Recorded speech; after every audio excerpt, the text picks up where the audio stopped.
Hey everyone, welcome back. Today's video is 4700 BC caramel popcorn. So let's get started. This one is a 60-gram pack. MRP is 49 rupees, but I snagged it from Amazon for only 21 and it comes with a shelf life of 1 year.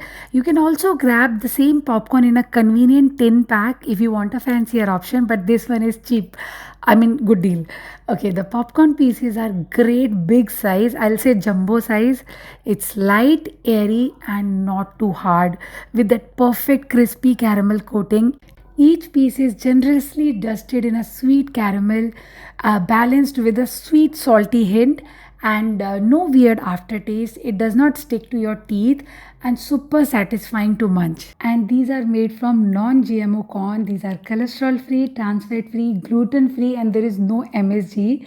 Nutritionally, one pack has 2 servings. So if you eat half, that is 1 serving, you are about to get 12 gram of sugar. Check out the ingredient list here for the full deets.